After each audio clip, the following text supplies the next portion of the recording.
ಮತ್ತಷ್ಟು ಸುದ್ದಿಗಳನ್ನು ನೋಡೋಣ ರೌಂಡ್ ಅಪ್ ನಲ್ಲಿ. ಒನ್ ವೇನಲ್ಲಿ ಬೈಕ್ ಸವಾರ ಡೆಡ್ಲಿ ರೈಡ್ ಮಾಡಿದ ಘಟನೆ ಕನಕಪುರ ರಸ್ತೆಯ ವಾಜರಹಳ್ಳಿ 100 ಮೀಟರ್ ರಸ್ತೆಯಲ್ಲಿ ನಡೆದಿದೆ.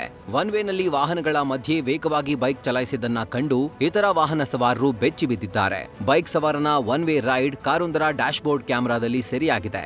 ವಿಡಿಯೋ ಸಮೇತ ಟ್ರಾಫಿಕ್ ಪೊಲೀಸರಿಗೆ ವಾಹನ ಸವಾರರು ದೂರು ಕೊಟ್ಟಿದ್ದಾರೆ. ಗೇಟ್ ಬಳಿ ನಿಂತು ಇಬ್ಬರು ಅನುಮಾನಾಸ್ಪದ ಮಹಿಳೆಯರು ಮನೆಯ ಸುತ್ತಮುತ್ತ ಅಬ್ಸರ್ವ್ ಮಾಡಿದ್ದಾರೆ. ಸಿಸಿಟಿವಿಯಲ್ಲಿ ಇಬ್ಬರು ಮಹಿಳೆಯರ ಓಡಾಟ ದೃಶ್ಯ ಸೆರೆಯಾಗಿದ್ದು ಹೊರ ರಾಜ್ಯದಿಂದ ಬಂದಿದ್ದಾರೆಂಬ ಅನುಮಾನ ವ್ಯಕ್ತವಾಗಿದೆ. ಏನಾದ್ರೂ ಆಗೋದಕ್ಕೂ ಮುಂಚೆ ಎಚ್ಚೆತ್ತುಕೊಳ್ಳಿ ಅಂತ ಆರ್ಆರ್ ನಗರ ಪೊಲೀಸರಿಗೆ ಸ್ಥಳೀಯರು ಮನವಿ ಮಾಡಿದ್ದಾರೆ.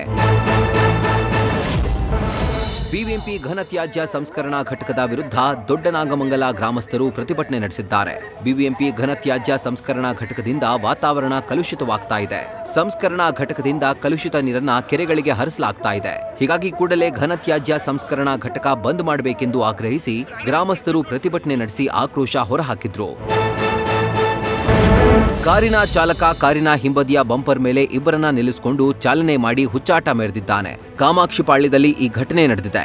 ಕಾಮಾಕ್ಷಿಪಾಳ್ಯ ಸಂಚಾರ ಪೊಲೀಸ್ ಠಾಣೆಯಲ್ಲಿ ಕೇಸ್ ದಾಖಲಾಗಿದ್ದು ಕಾರು ಚಾಲಕನನ್ನ ಪೊಲೀಸರು ಅರೆಸ್ಟ್ ಮಾಡಿದ್ದಾರೆ.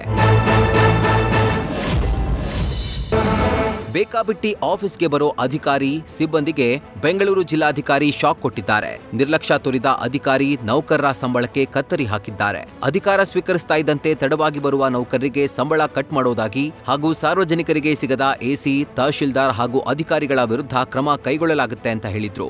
ಆದರೆ ಡಿಸಿ ಎಚ್ಚರಿಕೆ ನಡುವೆಯೂ ಕಚೇರಿಗೆ ತಡವಾಗಿ ಬಂದ 15ಕ್ಕೂ ಹೆಚ್ಚು ನೌಕರರ ಸಂಬಳವನ್ನ ಡಿಸಿ ಜಗದೀಶ್ ಕಟ್ ಮಾಡಿಸಿದ್ದಾರೆ.